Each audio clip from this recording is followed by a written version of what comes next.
Ms. Jackson, are you familiar with this email? I am. It was sent 2 days after we terminated Diane Mosek. Okay, and is this the email that prompted your disciplinary meeting with Dr. McMurray? Yes. Okay, can you explain your interpretation of what Dr. McMurray is saying to Dr. Schwartz in this email?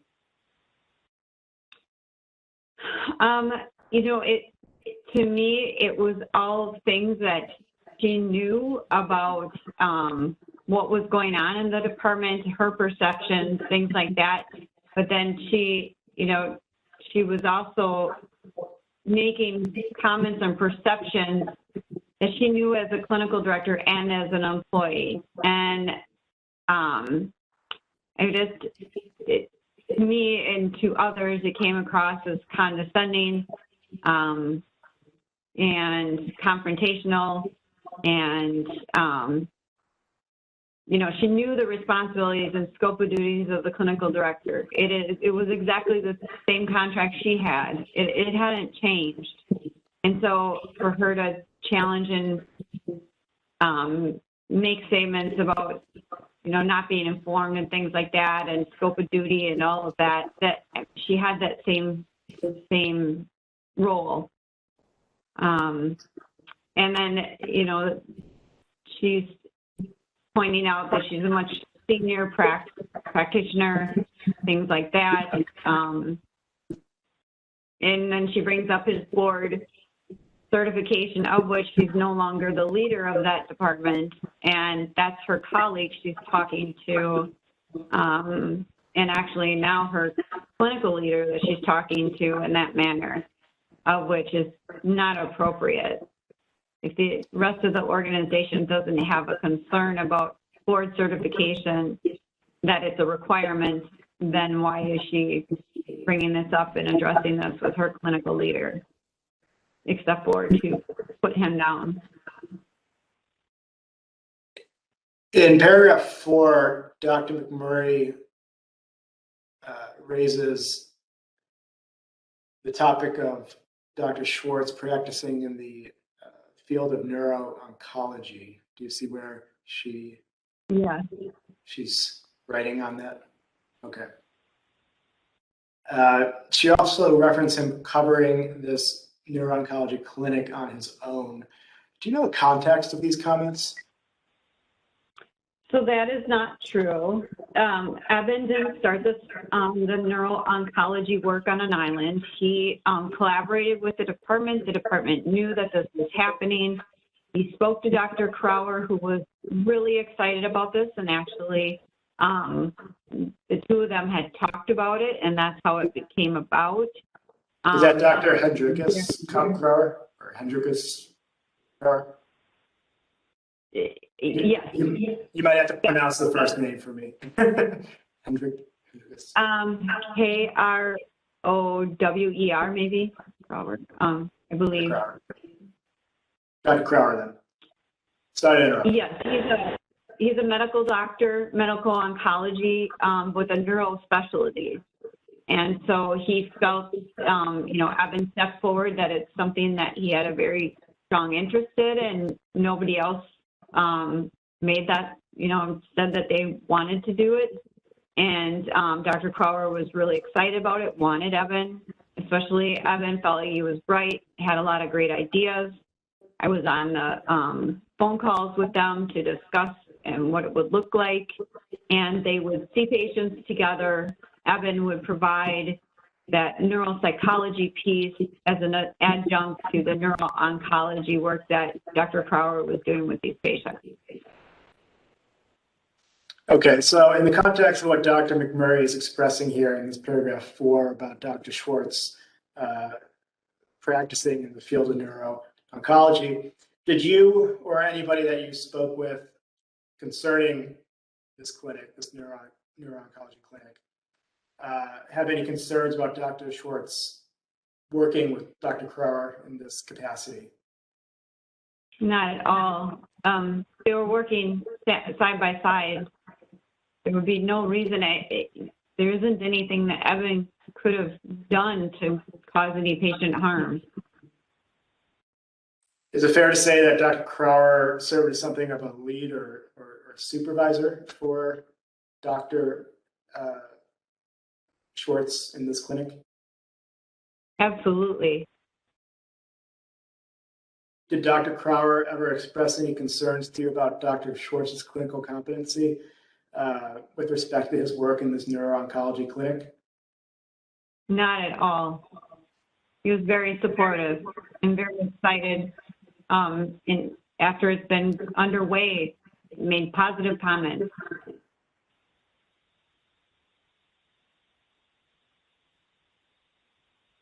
Did Dr. McMurray ever raise a concern with you about Dr. Schwartz participating in this clinic?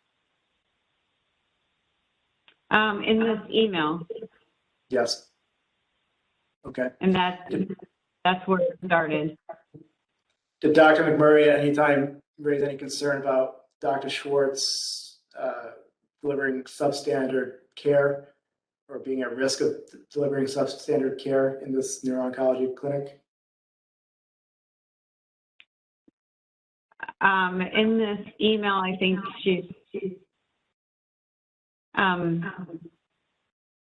I would say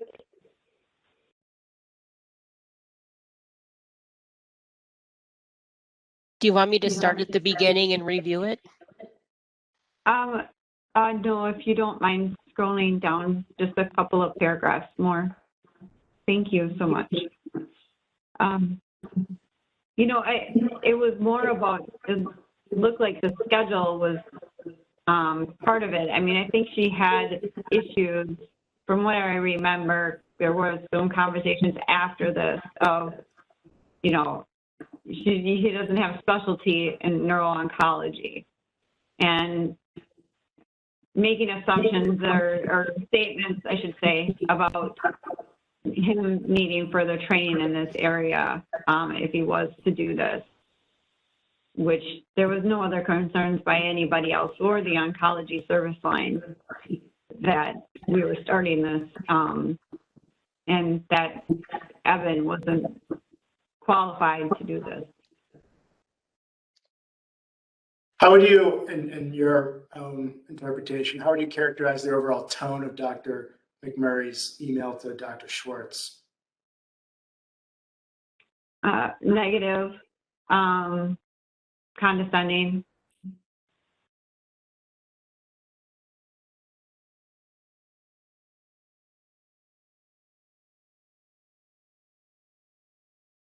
Okay.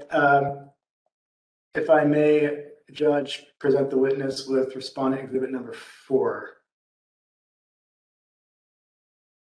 Judge, that was 3, correct? The one that we just looked at? Yes, that was 3. This is 4. All right.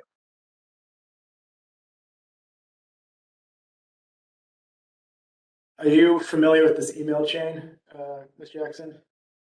Yes. You're not copied on this email. How are you familiar with it?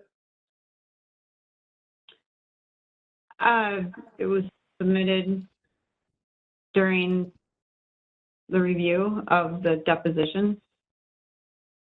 Did you see it at any point contemporaneous to when it was sent? I'm not sure what you're asking me. I apologize. Did you see this email at any time around the time Dr. McMurray sent the October 1st email?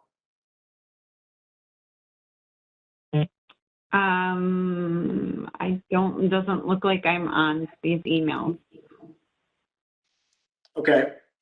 Well, you agree that it's dated September 30th, 2014, correct? Correct. And looking at this email, reading it, what's your understanding of the conversation going on between Dr. Schwartz and Dr. McMurray? They're talking about the senior health services and the coverage, and that Pam will be canceling all our scheduled Thursday outpatients moving forward, So we review her schedule and eliminate 1 to 2 outpatient slots per month in the coming months in order to keep her hours filled within reason. Not sure why Dia needed to be CC'd on that message, and I'll leave it to you to contact anyone else you deem important to notify about the change in my schedule. Is coordinating coverage schedules a duty you would expect from the clinical director of neuropsychology? They really did it together in collaboration, the whole team. They usually worked amongst themselves to make sure everything was covered. Okay. So it's not unusual that Dr. Schwartz sent this email regarding clinical coverage. No, not at all. Okay. So I want to get back to the performance evaluation meeting. Who was present at that meeting? Oh, Are you real referring quick, to- Judge, if I could move responding exhibit 4 into the record. Any objections, Attorney Plantinga? Well, she hadn't seen it before she made any decision on termination. Well, I guess it goes to wait. I won't object. Okay, I'll receive it then.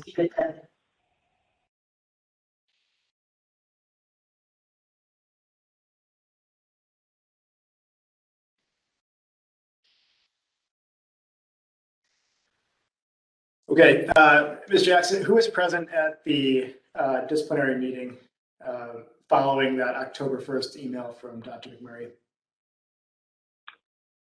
Sue Oliver and myself, and Pam McMurray. And what was Sue Oliver's position at the time? She was one of the HR business partners, they called them, or that position at the time. Was she assigned to the neuropsychology section? She had all of my areas. It was wonderful because then she could work with all the leaders that I had and then with myself. So she, you know, got to know us really well as far as our leadership style and what was going on in all of my areas overall. So it was important that we had really one person assigned to our areas. Why was Sue Oliver present at the meeting to begin with?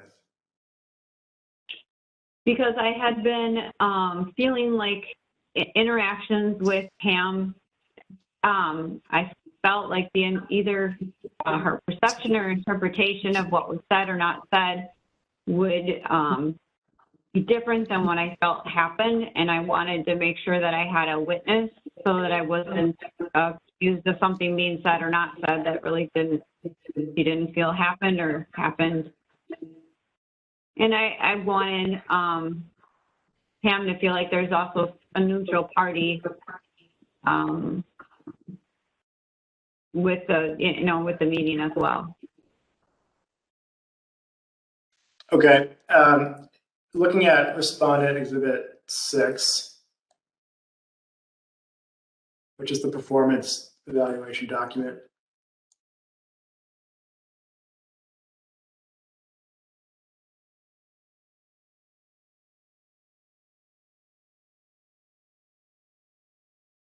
You mean Exhibit 5, I think, right? Pardon me. Yes, I do mean Exhibit 5.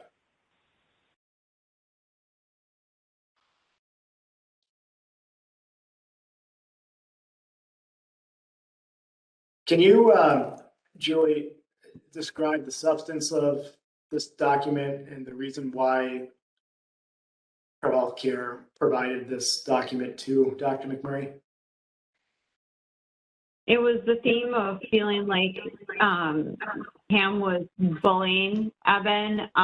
Then also we addressed in there, if you look down to the dates of prior coaching, we cited all the dates that I had conversations with her one-on-one about her behavior, displaying defensiveness, negative nonverbal and verbal communications, and how she treated people. If she was upset with somebody, she'd just give them a silent treatment, or she'd be, curt or disrespectful. and condescending to others, and wanted her to know that this is her opportunity to have this coaching and that she could turn this around. All she had to do was be a team player.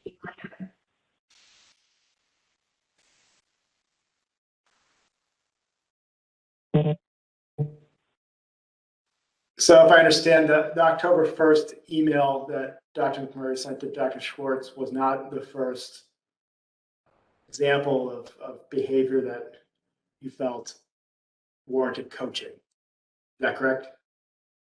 Correct. It all started when we were started to address Diane Mosnick. Had not had this type of, I mean, there was few things, but there were never rose to the level of this, of blatant disrespect for other people. And she, you know, she had been going around me as a leader and talking to Dr. Wilson, Dr. Julie Wilson about me, Dr. Richard Yanchar about me, and others. And they would come and tell me, and they'd be frustrated by her, you know, in their words, putting me down. Who are, for the record, Dr. Wilson and Dr. Yanchar? Dr. Julie Wilson is a physiatrist. She was in the neuroscience department. So neuropsychology was separate from neuroscience. And Dr. Richard Yanchar is a psychologist in the neuroscience center. I had many other physicians and that reported to me in neuroscience. Prior to this performance meeting in October 2014, had Dr. McMurray brought to you any concerns about an existing situation in which Dr. Schwartz was showing substandard care, according to her, or otherwise he was providing care that potentially threatened a patient's safety? Not at all. She would have seen his work in senior health all along. It isn't that she all of a sudden came across this one patient that, you know, or whatever. All along when he had been working there, they worked in senior health so frequently they would see each other's patients and see each other's work that way. And so I hadn't seen that she had, in fact, in that other email on October 1st, 2014, she referenced that he was bright.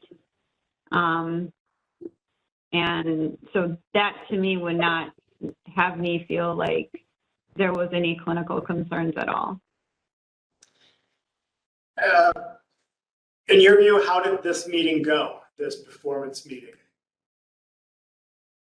Not well. Pam was defensive, which I could understand and empathize with, but I don't empathize with when Sue Oliver was trying to talk to her, because Pam was talking about her on-call and clinical hours and things like that.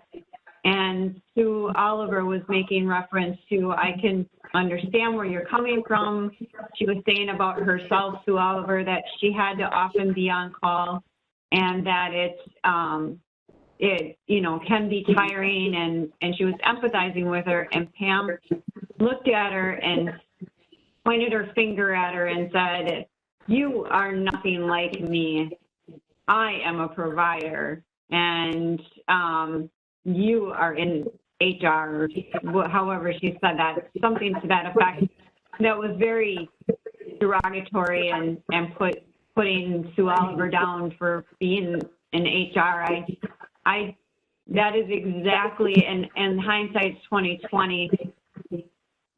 I should have terminated her right then and there, but that was HR. So if they didn't terminate her right then and there, but just how she treated her was awful. And I have a viewpoint, you don't treat anybody, any parts of the organization, no matter what their role is, without respect. Okay. Judge, if we could show the witness respondent exhibit number 11, please.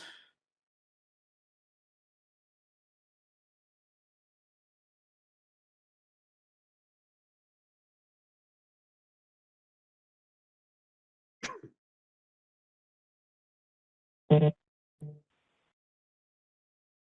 maybe if we can scroll down a few pages to the bottom of page 91.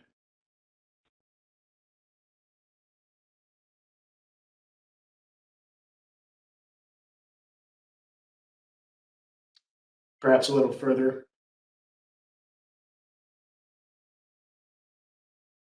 Thank you. Ms. Jackson, do you recognize this email thread?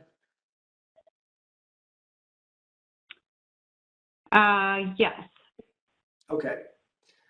I want to direct your attention to the email you sent to Dr. McMurray and Sue Oliver and Ildiko Huppertz on October 6, 2014, in which you are referencing a patient incompetence issue, which allegedly was a topic of conversation at the performance meeting.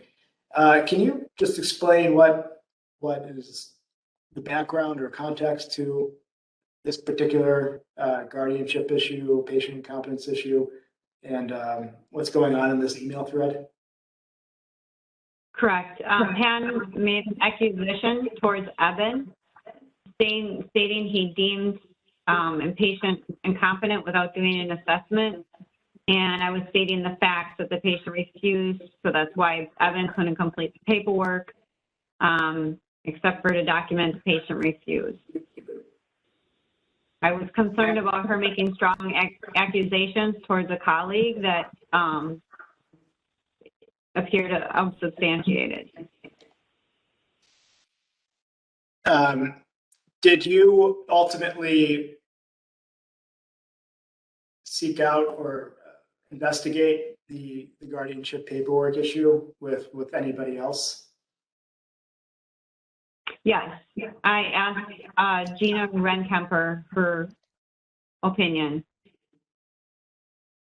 Judge, if we could scroll to page 92, please.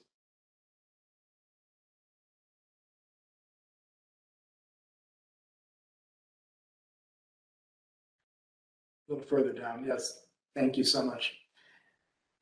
Ms. Jackson, I'll direct you to the email you sent on October 15, 2014 to Dr. McMurray and Ildiko and Huppertz and Sue Oliver, in which you write, I had Gina review the patient information and sign document as an impartial evaluator.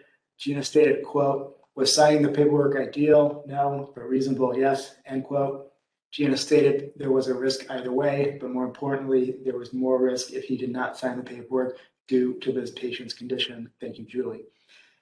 First, did I read that correctly? Correct.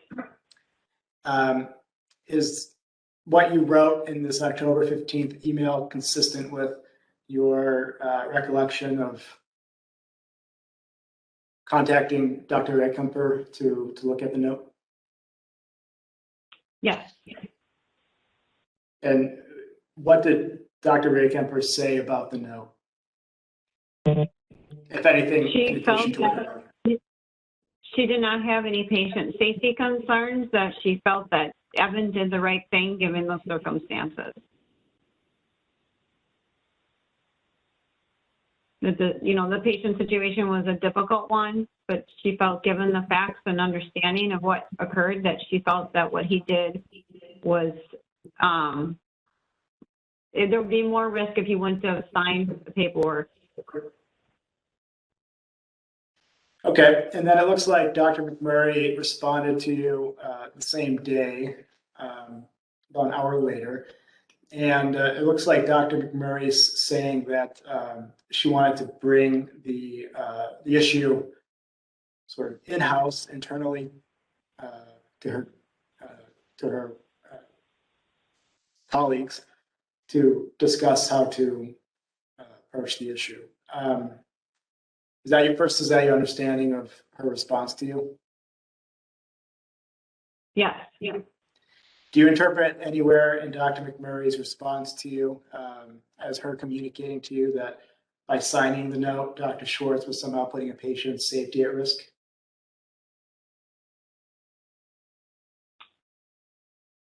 That Pam is saying that? Yes. Yes. I asked, do you read anything in Dr. McMurray's October 15th, 2014 response as raising an issue that by signing the note, Dr. Schwartz somehow put a patient's safety at risk?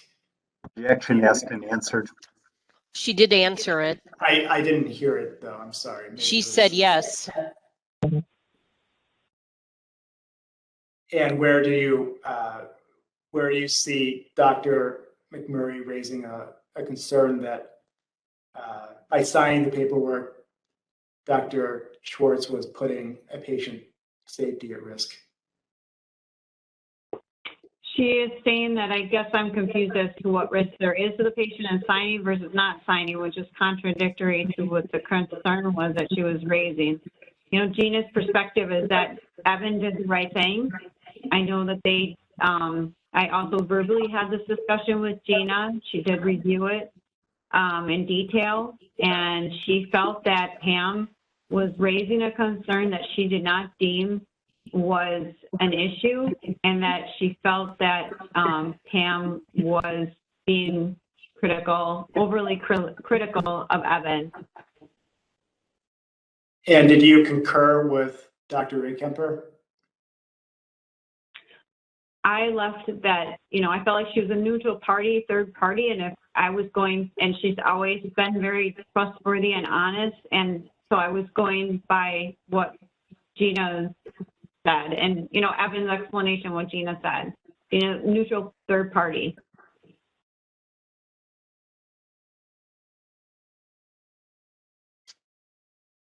Okay, thank you.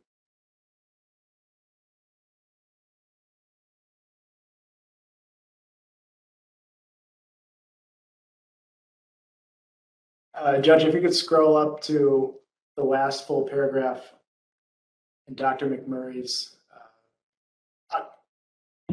October 8th email.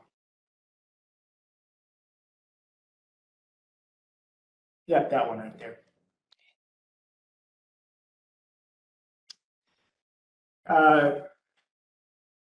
Reading this email, this paragraph, Ms. Jackson,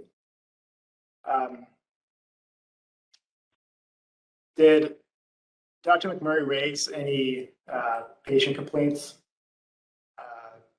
expressed about Evan at your performance meeting, your disciplinary meeting?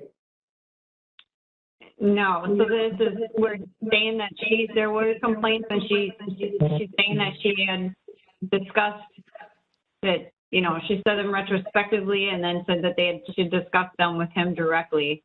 You know, Pam wasn't immune to patient complaints, so unless she's going to show me exactly, and but when she's accounting things that are already passed and not bringing something to me, I found it challenging. Dr. McMurray in this paragraph makes mention to how you told her to bring any patient complaints to her or to your attention. Is that your recollection? Correct.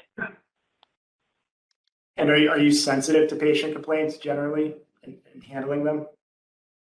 Absolutely. The last thing we need to be doing is causing anything that, you know, patients and families come to us for their care, and the last thing we need to be doing is causing undue anxiety or concerns. And so we expect that patients and families are always treated with respect, and making sure that we have nothing but the highest quality of care provided to these patients and families.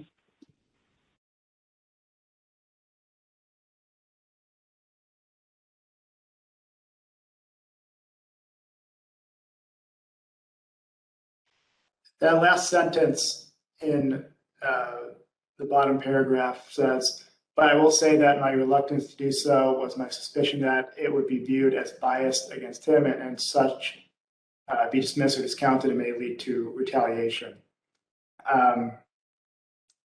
Did I read that sentence correctly? May I have 1 second to read the last 3 sentences?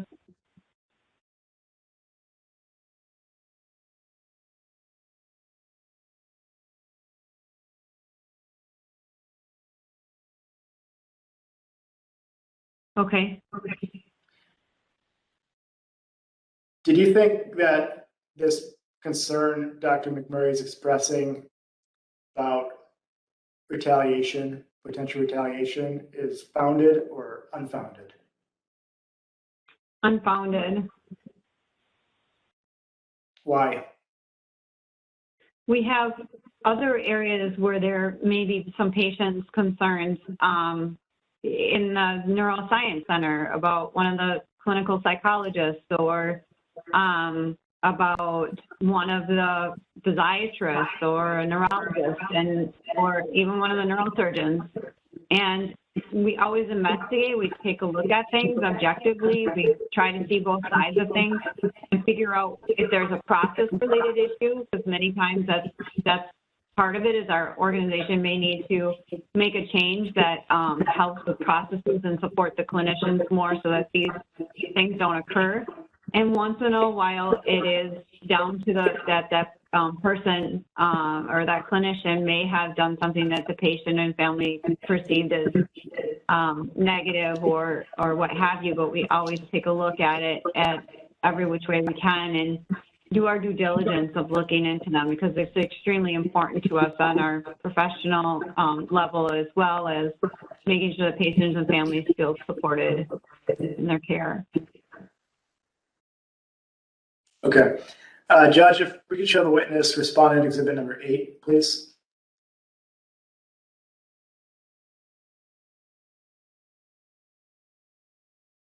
So I want to move ahead to later in the timeline, September 18th, 2015. Is it your recollection, Ms. Jackson, that Dr. McMurray requested a formal peer review of a consultation that Dr. Schwartz performed? Correct. I had encouraged her to do so. She came to me with a couple of patient situations that, and I had highly encouraged her to go the peer review route, which she would have known about being on the medical staff anyways.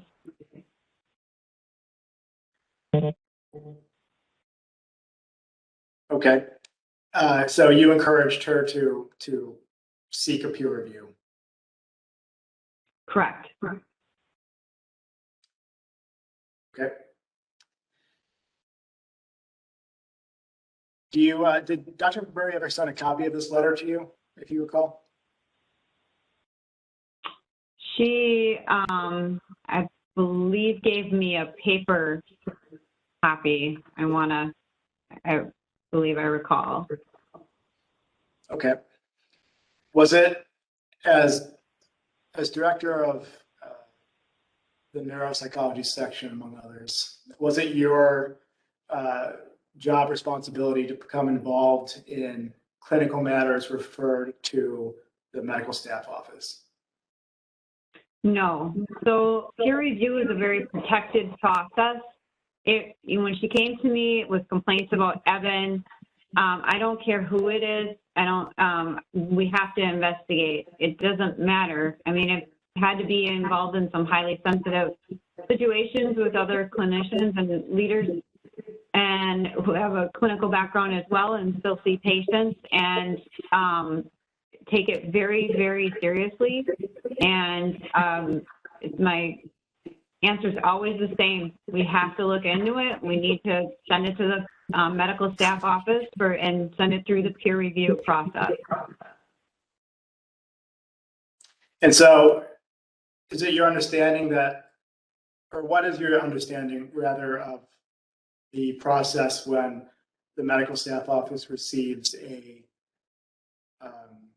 request for peer review. Are you involved in that?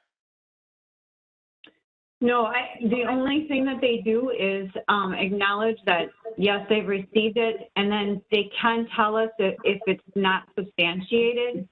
And so that, but if it was substantiated, it's all protected in the peer review process, and then that would have to be dealt with in the medical staff office through a clinical route, through, they meet as a peer review committee. Dr. Zant was the chief specialty medicine, which was on the committee with Karen Culchin.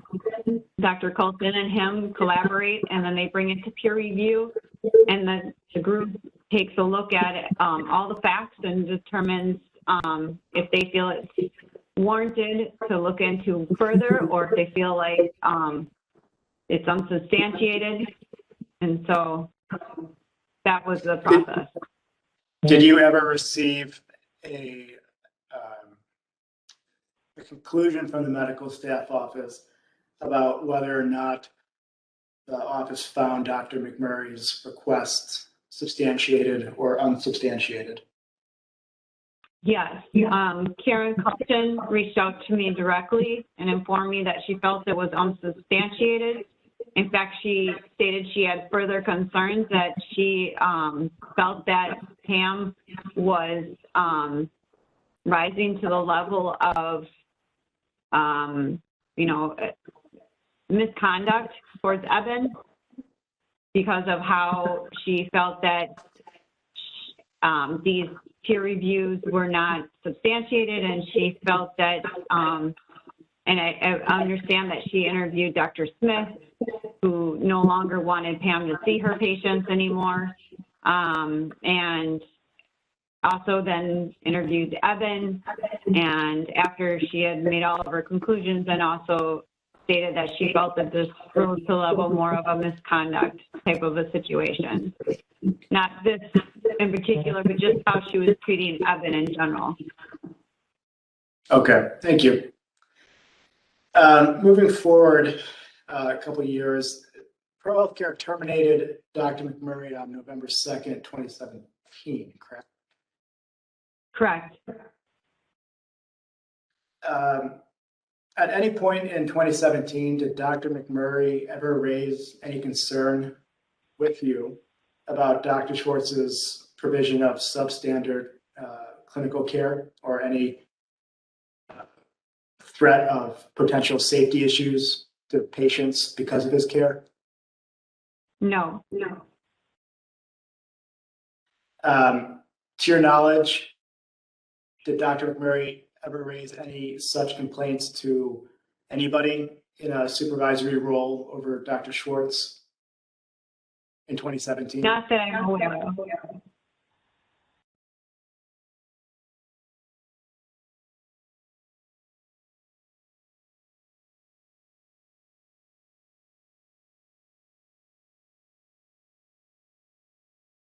Okay, thank you.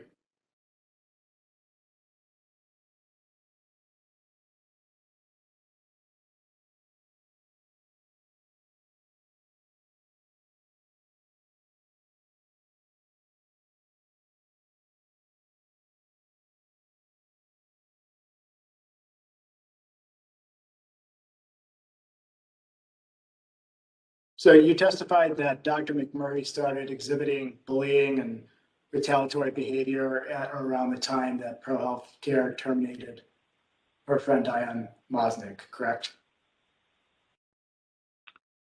She started displaying negative behaviors once we took her out of the clinical director role and replaced her with Evan Schwartz.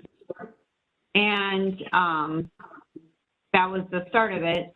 And then as soon as we terminated Diane Mosnick, the day after, 2 days after, is when she sent that, the October 1st, 2014 email. Okay.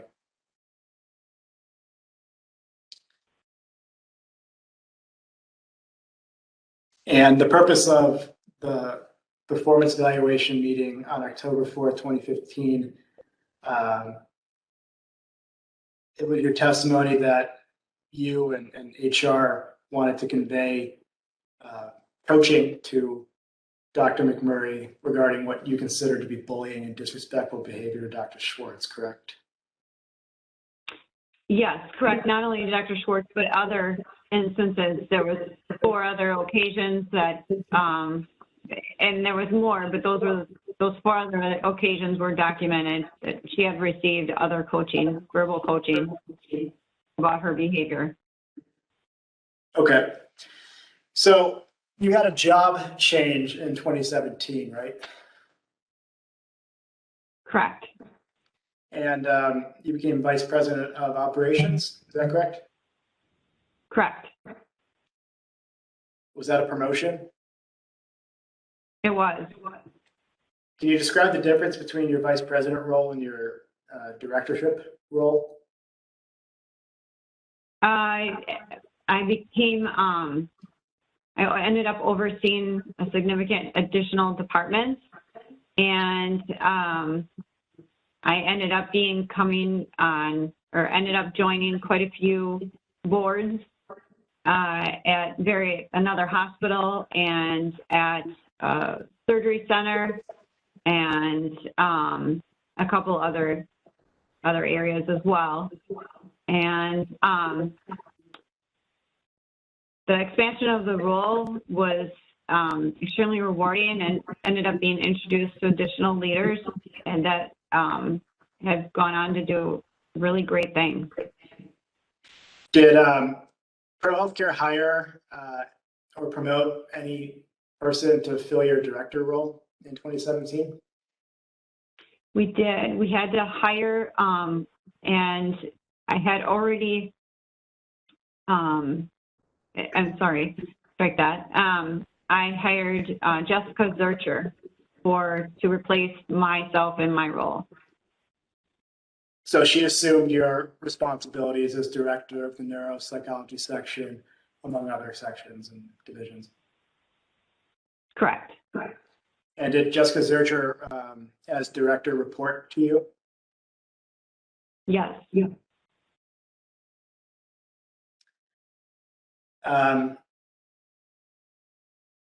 When Jessica Zurcher started at ProHealth, did you sit down with her at any point to bring her up to speed about the departments under her direction?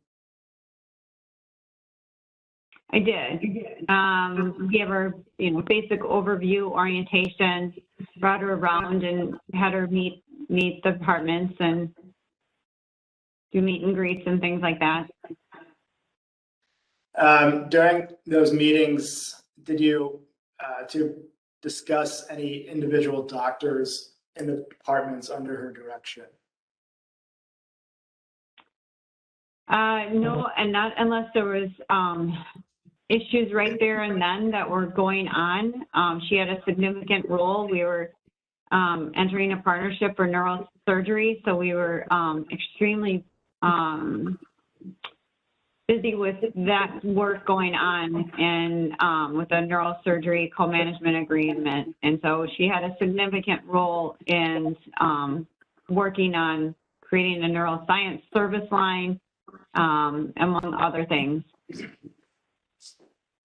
Okay, so when Jessica Zurcher started as director at ProHealth, with whom did you acquaint her with in the neuropsychology section? She would have been, I would have introduced her to the team, and then she would have had individual one-on-one, anybody that reported directly to her, she would have had individual one-on-one meetings with them. Okay, did you introduce her to Dr. Schwartz? Yes, I did. Mm-hmm. Did you introduce her to Linda Porter? Linda Porter had already been working with Jessica. And just for the record, sorry, when she first started, yes, I apologize, yes. And what was Linda Porter's position in the neuropsychology section?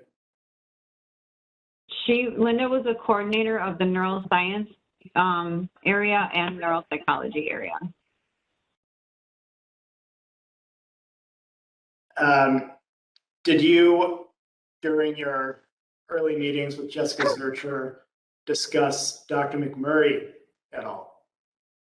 Or any of her past behaviors? I really wanted Jessica to be unbiased in anything, and I didn't want to give her any kind of a skewed vision of, because I always want people to be successful, and just because we had those situations with Pam, if she just could display respect and treat people with respect and things like that, she would have continued to be successful in her role. So I thought it was very important that Jessica have an unobjective view and just be able to see things for what she saw them as. And I didn't feel like I should be creating any kind of a bias situation, because I was hopeful that everybody could be successful. So that's springtime 2017, when you were first meeting with Jessica Zurcher. Did you tell Jessica Zurcher about Dr. McMurray's request for peer review dating from September 2015? No, I wanted to keep her out of it. Did you tell Jessica Zurcher about the guardianship paperwork issue dating back to 2014? No.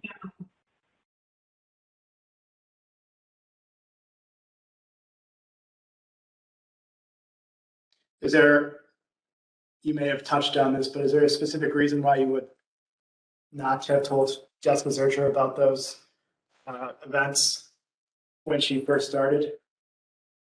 I wanted her to be unbiased, and I'm very sensitive too with any peer review process, that's where that I trust that process. I see it very, very successful with, and I trust it. So I felt like it was addressed, and that the right thing was allowing Jessica to become the leader in those areas and do her own assessment of what she thinks. Okay, thank you. Judge, if we could show the witness Exhibit 10, Respondent Exhibit 10, the fiscal year 17 performance evaluation.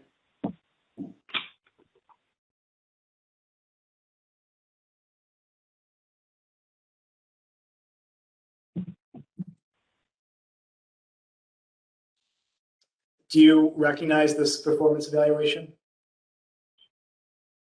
I do, once we went through the deposition, and yes. Okay. So you did not complete this performance evaluation, is that correct? No. Who did? Jessica Zurcher. That was her responsibility once she became director? Yes. And when you were director, did you complete Dr. McMurray's performance evaluations? Yes. Yes. By looking at this fiscal year 17 document, do you know when Jessica Zurcher provided this performance review to Dr. McMurray? Is that something you can ascertain from the? It says due date of 8/31, but knowing Jessica, I'm sure she did it way before the due date. Okay. I wouldn't know when she. Did you ever talk? Exactly. Oh, we must be cutting in and out. Sorry. That's okay. Okay. Did you ever talk to Jessica Zurcher about this performance evaluation when she was writing it, or provide any input for this performance evaluation? No. Mm-mm. Jessica was an experienced leader, and I had every bit of confidence and faith in her. Okay.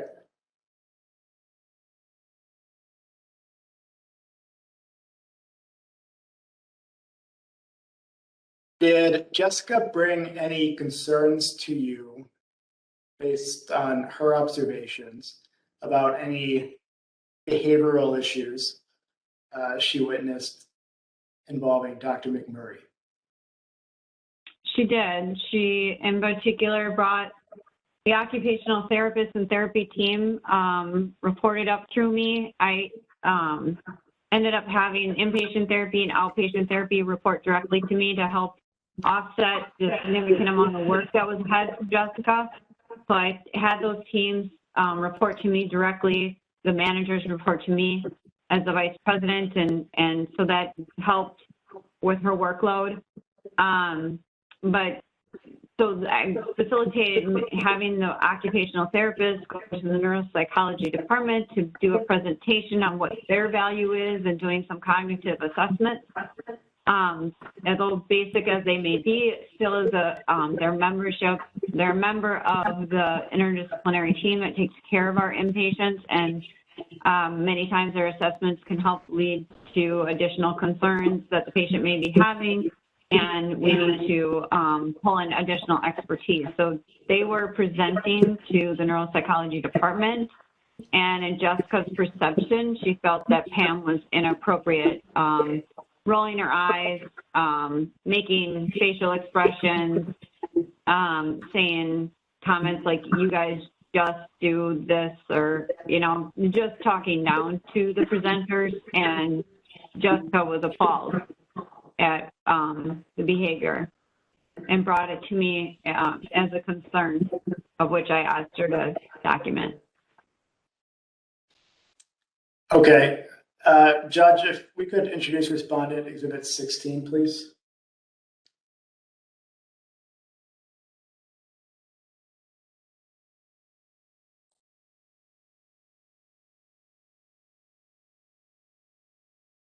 Ms. Jackson, do you recognize this document? I do. Can you She provided Jessica. Yeah, I had realized Jessica hadn't given me a verbal or a written form, and I wanted to make sure we had a written form of the comments that she had made to me. So you had a conversation with Jessica Zurcher prior to this email, receiving this email about the meeting you were describing with OT, correct? Yes. I didn't want to have it in my own words of my perception of what occurred, and I wasn't there in the meeting, so I wanted Jessica to put it in her own words, what she remembered occurring. So after your discussion of this August 7th meeting with OT, you asked her to put her recollection of those events in writing for the purpose of just documentation? Correct. Whenever anybody comes to me with a situation, I ask them to put it in writing.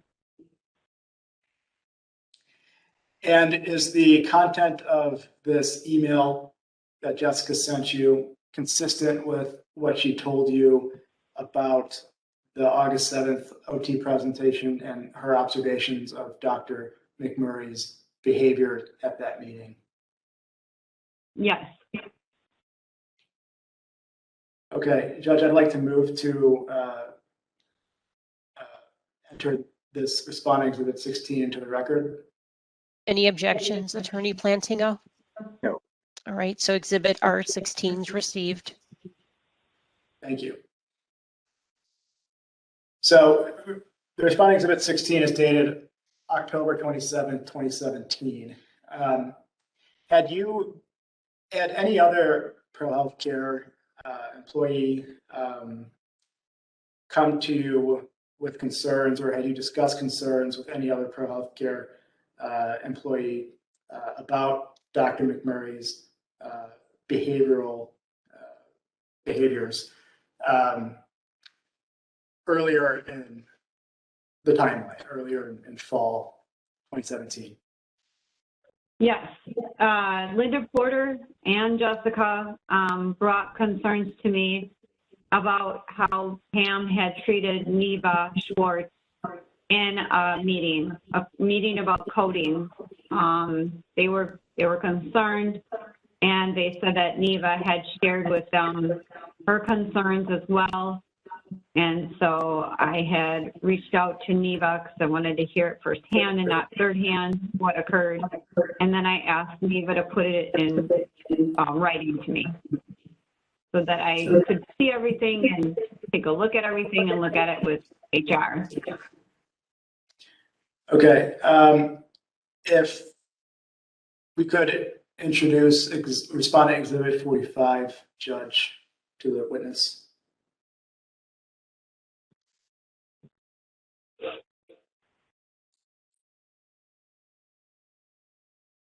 And for the record, who is Neva Schwartz, Ms. Jackson? Neva is a coder. A medical coder? Yes, I'm sorry, yes. Is that somebody who worked with the neuropsychology section? Correct.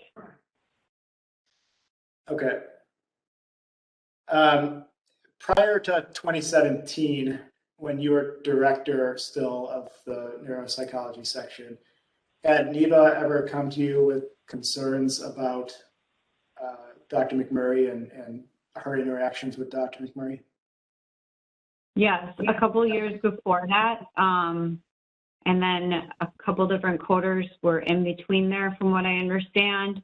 And then Neva was more recently working with Pam again, because the other coders did not want to work with Pam.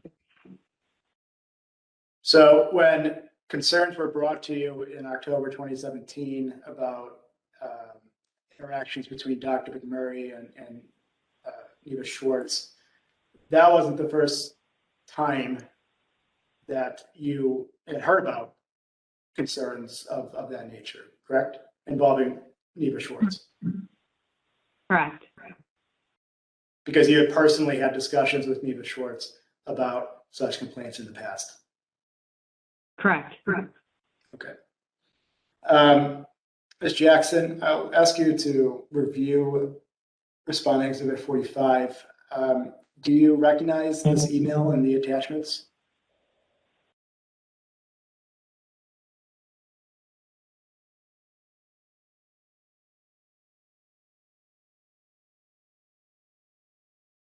Yes. Yeah. Okay. And can you, for the record, the black redactions are patient information.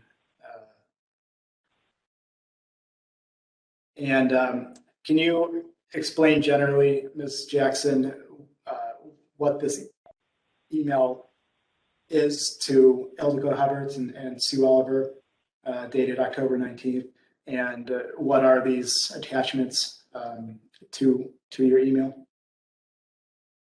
Yes, these are, I asked Neva, she had explained over the phone what was going on, but I said I really need it in writing and I need to be able to take a look at everything and see what you're saying, because I didn't want to just take her for her word. And so she provided written documentation of her dialogue between her and Pam McMurray. And so these, I believe, are in our EPIC medical records. And so, predating this email on October 19th, you had a conversation with Neva, and I think you mentioned Linda Porter and Jessica Zurcher too, about issues between Neva Schwartz and Dr. McMurray. Am I correct? Correct. Okay, so did those conversations prompt you to ask Ms. Schwartz to provide these examples to you for evaluation? Yes. Yes. I didn't want it to be just what I thought I heard her say. I wanted her to provide written documentation in her own words. Okay, and reviewing the EPIC notes, what is your interpretation of Dr. McMurray's tone in these notes, EPIC notes to Neva? Do you mind scrolling up just a little bit? Okay.